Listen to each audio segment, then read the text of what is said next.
In football, there are normal defeats, and there are defeats that make you rethink everything that happened.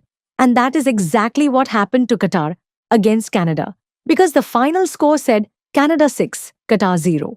But what happened on the pitch was much bigger than just a 6-goal win. It was a historic night for the Canadians, and a very difficult night for Al Anabi. A night that saw Canada's first ever World Cup win, and the first Canadian hat-trick in World Cup history, plus 2 red cards, a scary injury, and a near-total collapse in the second half. But before we get into all of that, we have to remember something important. Just a few days before the match, Qatar came off a respectable draw against Switzerland, a point that made Qatari fans start dreaming and made many people start talking about qualification chances. As for Canada, they came from a draw against Bosnia, a decent draw, but it made the Qatar match very important because any result other than a win would complicate things for them. But clearly the Canadian team decided from the start that they don't like calculations. And there is a nice detail before the match started, because Qatar and Canada do not have a big history together. In fact, before the 2026 World Cup, they had only met once, and that was in 2022,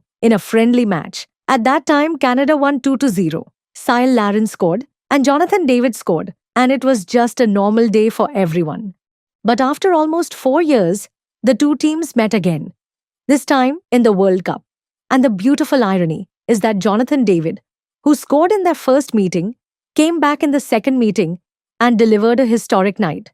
From the first minute, it was clear that Canada had a different speed, pressure, movement, confidence, and a huge crowd in Vancouver pushing the team forward.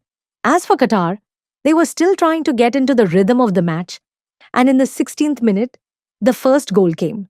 Cyle Larin, the same player who scored in the 2022 friendly match, as if he decided to continue his favorite habit against Qatar, 1-0, and the Canadian fans started feeling that the night could be special. But the truth was, the match was just getting started. A few minutes later, Jonathan David appeared and scored the second goal, 2-0. And from here, things started to slip out of Qatar's hands. But the bigger problem was not the score. It was what happened next. In the 33rd minute, a red card, and Hamad Ahmed was sent off, and Qatar were down to 10 men. And if the task was already difficult before the red card, it became much harder after it. And before the end of the first half, Jonathan David struck again and scored the third goal, 3-0. With the final whistle of the first half, there was a feeling that the match was already over. But the second half told a different story, a sad one too. Because Ismail Kone suffered a very serious injury, an injury that made the entire stadium go silent. Everyone started worrying about the player, and after reviewing the incident, the referee showed a red card to Asane Madibo, and Qatar were down to 9 players. From that moment on, the match was no longer 11 versus 11, not even 11 versus 10. It became 11 versus 9. And from that point, the question was no longer who would win. The question became, how many will Canada score? Then Nathan Saliba came on, the substitute who replaced the injured Kone, and he scored a beautiful free kick goal. But more beautiful than the goal itself was the way he held Kone's shirt during the celebration. A very emotional moment. 4-0. Then came the 5th goal, an own goal, and from there, the collapse was complete. At some point, people started looking at the clock, not to see how much time was left, but to see how far the score would go. Then came the final scene, the 92nd minute. Jonathan David, for the third time, the ball in the net, a hat-trick. Canada's 6th goal, and he did not just score a hat-trick, he entered Canadian football history, becoming the first Canadian player ever to score a World Cup hat-trick.